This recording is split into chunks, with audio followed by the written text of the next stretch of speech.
Assalamualaikum warahmatullahi wabarakatuh. Kembali berjumpa dengan Ibu Ceria Haiti SPD dalam pembelajaran Bahasa Indonesia. Dengan materi pembelajaran kali ini, menentukan ide pokok dalam paragraf.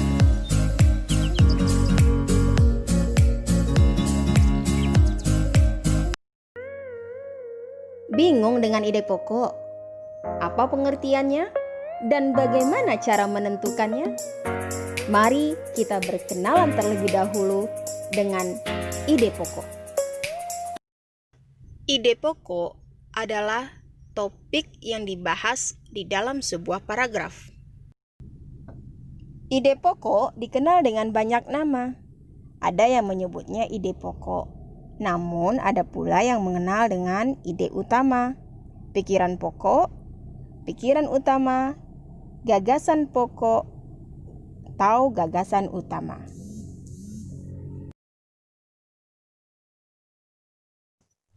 Lalu pertanyaannya, di manakah letak ide pokok dalam sebuah paragraf? Ide pokok berada di dalam kalimat utama. Maka, langkah pertama kita adalah menentukan kalimat utama. Mari kita lihat contoh paragraf berikut ini. Ada berapakah jumlah kalimat dalam paragraf tersebut? Ya, ada 4 kalimat. Jangan lupa ya, kalimat di dalam paragraf ini ditandai dengan tanda titik.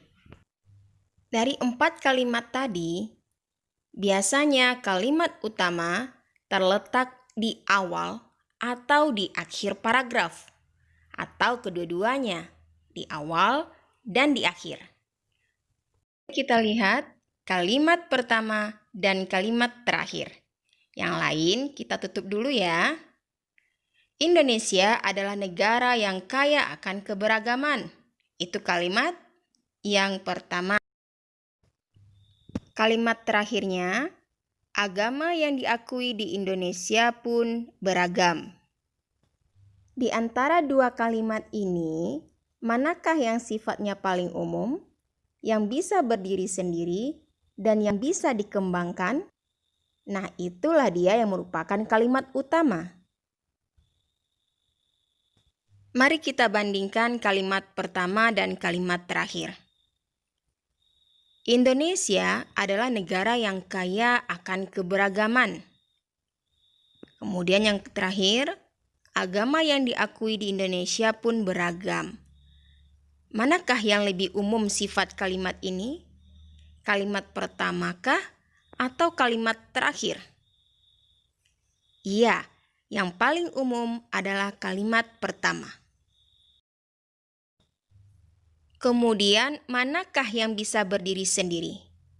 Kalimat pertamakah atau kalimat terakhir? Kalimat yang bisa berdiri sendiri adalah kalimat yang pertama. Artinya, walaupun kalimat ini berdiri sendiri, maksud dan tujuannya sudah cukup jelas. Bila kita lihat kalimat terakhir, ia tidak bisa berdiri sendiri. Kenapa? Karena di sana ada kata pun yang menunjukkan kalimat ini terikat oleh kalimat sebelumnya. Kemudian, manakah kalimat yang bisa dikembangkan? Maksudnya, kalimat yang dijelaskan oleh kalimat lain. Pada kalimat pertama, kata kuncinya kaya akan keragaman. Sedangkan pada kalimat terakhir, kata kuncinya agamanya beragam. Nah, kita lihat pada kalimat yang kedua dan yang ketiga, menjelaskan yang mana? Menjelaskan Indonesia yang beragamkah? Atau menjelaskan agama yang beragam di Indonesia? Mari kita lihat kalimat yang kedua. Indonesia memiliki banyak suku bangsa yang tersebar. Kata kuncinya adalah banyak suku bangsa. Lalu kalimat ketiga, kata kuncinya bahasanya beraneka ragam. Nah, berarti kedua kalimat ini menjelaskan kalimat yang pertama, yaitu menjelaskan apa-apa sajakah keberagaman di Indonesia tersebut.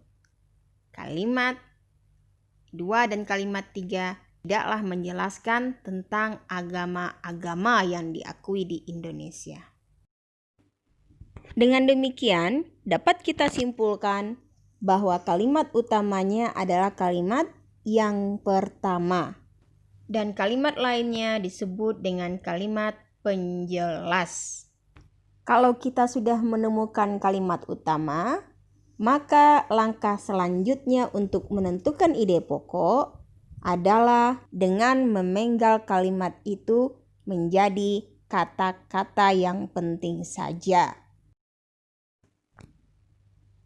Dari kalimat utama tadi, kita bisa penggal menjadi Indonesia kaya akan keragaman.